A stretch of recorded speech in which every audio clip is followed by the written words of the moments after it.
शिव गुरु के चरण में प्रणाम, माता पार्वती के चरण में प्रणाम, कार्तिक गणेश के चरण में प्रणाम। ये कहानी एक गूंगा और बहरा बच्चा रहता है।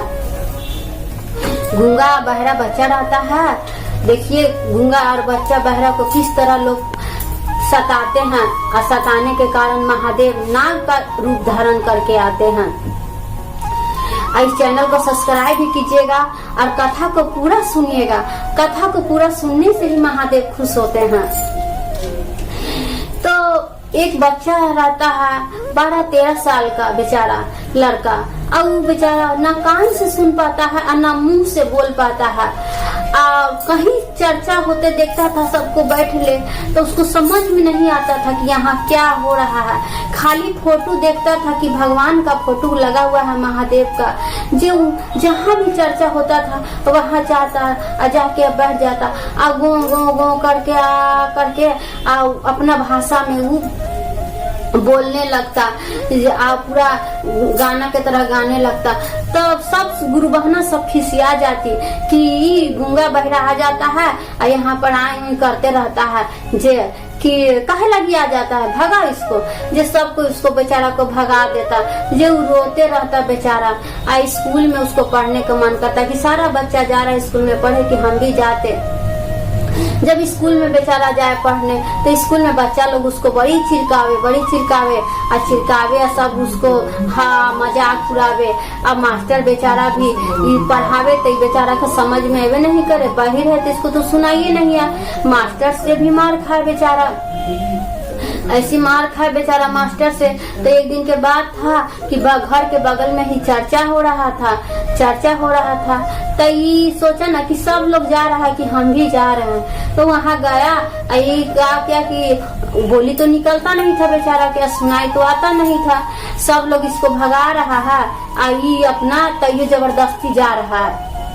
जाके चर्चा में बैठ गया और बैठ के करे लगा कि अपना भाषा में वो कर रहा है, कोई समझ ही नहीं रही है।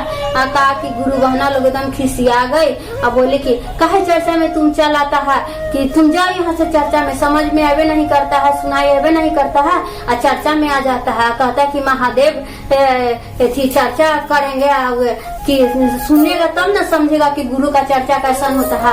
सुनवे नहीं करेगा तो तुमको समझ में कैसे आएगा कि गुरु का चर्चा होता है। आप बोले आवे नहीं करता है और गुरु का चर्चा करना के लिए बोल के बताने के लिए रहता है, और तू न बहिर है और गूंगा भी है, जो क्या करेगा गुरु के चर्चा कि जाओ यहाँ से, आए खाली करते रहता है। जो सब गुरु बहना उसको झटकार के भगा देती है उसको वहां से झटकार के। जो बेचारा एकदम रोते रोते घर आता है और घर आके खूब रोते रहता है। आंगन में बैठ जाता है, आंगन में बैठ के बेचारा खूब रोते रहता है। कहता है कि अब मने में कहता है कि हे महादेव, तोहर चर्चा में सब को जाए, हमरा काहे गूंगा बहरा बना देला कि हम तोहर चर्चा में ना जा सकीला, कि हम कौन ऐसन गलती कैली कि हमरा इतना सजा देला महादेव। ऐसे बोल रहा था। अब माता गौड़ा पार्वती या भोलेनाथ पर्वत पर बैठ के सब देख रहे हैं लीला कि किस तरह गुरु बहना लोग इस गूंगे बच्चे को, बहरे बच्चे को किस तरह से चर्चा में से भगा दी है। जे माता पार्वती बोलती हैं कि का भोलेनाथ, का स्वामी, आपको ममता नहीं आ रहा है बच्चा पर, कि देखिए तो बेचारा कितना रो रहा है, कि आप इस पर दया कीजिए कि सुनने लगे, ये बोले लगे। तो महादेव कहते हैं कि हाँ पार्वती तुम ठीक कर रही हो, कि अभी हम उसके पास जाते हैं और उसका हम बोलना और सुनना दोनों हम उसको ठीक करेंगे। जे महादेव कहा किए कि नाग का रूप धारण किए और नाग का रूप धारण करके और उसके आंगन में गए। आंगन में जाकर बच्चा बैठा हुआ था, पीछे उसके पीठ पर महादेव नाग का रूप लेके चढ़े और उसके कान में, दोनों कान में फूक दिए तो उसको सुनाई आने लगा। उसको लगा कि मेरा कान में कोई फूक रहा है। तो ऐसे करके देखता है पीछे, तक देखता है कि नाग बाबा, तो बेचारा डरा जाता है। लेकिन जब उसको आवाज सुनाई देता है कि फूकने से मेरा कान में आवाज आने लगा, तो उसको फिर मन में आता है कि नहीं, ये हमको काटेंगे नहीं, ये जरूर हम पर दया करने हैं। तो कान में फूक के और क्या करते हैं कि तो महादेव का रूप धारण करके नाग बाबा आते हैं फिर क्या करते हैं कि उसके मुंह में फूकते हैं नाग देवता, और मुंह में फूक के उसके आगे में उतर के फिर वो ससर के और चले जाते हैं। बच्चा जो है जो कान से सुनने भी लगता है और मुंह से बोलने भी लगता है।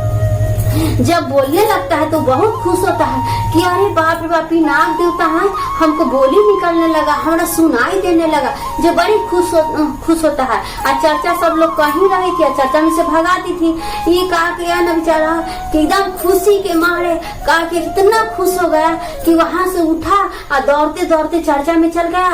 और चर्चा में जाके कह रहा है कि आप लोग हमको भगा दिए थे, आप लोग हमको भगा दिए थे चर्चा में, देखिए महादेव हमरा कैसे दया किए कि नाग बन के महादेव हमरा बहिर और गूंगा मेरा ठीक कर दिए। जे देखिए सब गुरु बहना सबसे चर्चा कर रही थी, सब अचंभों में पड़ गए कि अभी अभी इसको हम भगाए थे तो ना बोल रहा था ना सुरा, तुरंते क्या हुआ कि तुरंते बोलने भी लगा और सुनने भी लगा। तो वही जब बच्चा बताया कि आप लोग भगा दिए थे हमको, हम आंगन में बैठ के रो रहे थे, महादेव से दया मांग रहे थे कि एगो नाग आया और नाग आके मेरे कान में फूका और मुंह में फूका। अब हमको बोलने ही निकलने लगा, हम बोलने लगे और हमको सुनाई भी देने लगा कि देखिए महादेव कैसे दया करते हैं। आप लोग बहुत गलत करते हैं का, जिसको जो विकलांग रहता है, जो नहीं सुन पाता है, जो नहीं बोल पाता, क्या उसके पास महादेव के लिए भाव नहीं रहता है? वो मन से ही अपने गुरु को मनाता है, गुरु को दया मांगता है। आप लोग हमको भगा दिए थे, हम बड़ी रो रहे थे, देखिए गुरु किस तरह से हमारे पे दया किए, हम बोलने लगे और सुनने लगे। सब गुरु बहना लोग गलती का क्षमा मांगी कि ये बाबू हमको माफ कर दो, आज के बाद किसी को नहीं भगाएंगे, चाहे पागल रहे, चाहे कोरिया रहे, चाहे जो भी व्यक्ति है चर्चा में, उसको हम आदर सम्मान के साथ बैठाएंगे और उसको भी गुरु के शरण में रहने का उतना ही अधिकार है जितना हम लोग को अधिकार है। इसलिए चर्चा में से कभी किसी को मत भगाइए, चाहे वो पागल रहे, चाहे कोढ़िया रहे, चाहे अंधर रहे, चाहे लांगर रहे, चाहे गूंगा रहे, चाहे बहरा रहे, किसी को भी चर्चा में से नहीं भगाइए। उसको बहुत अच्छा से और उसको आदर सम्मान से चर्चा में बैठाइए कि महादेव के शरण में आने के लिए सबको उतना ही अधिकार है जितना हम लोग को अधिकार है। इसी बात पर जरूर कमेंट बॉक्स में बताइएगा कि ये चर्चा, ये कहानी कैसा लगा। हरा हरा महादेव।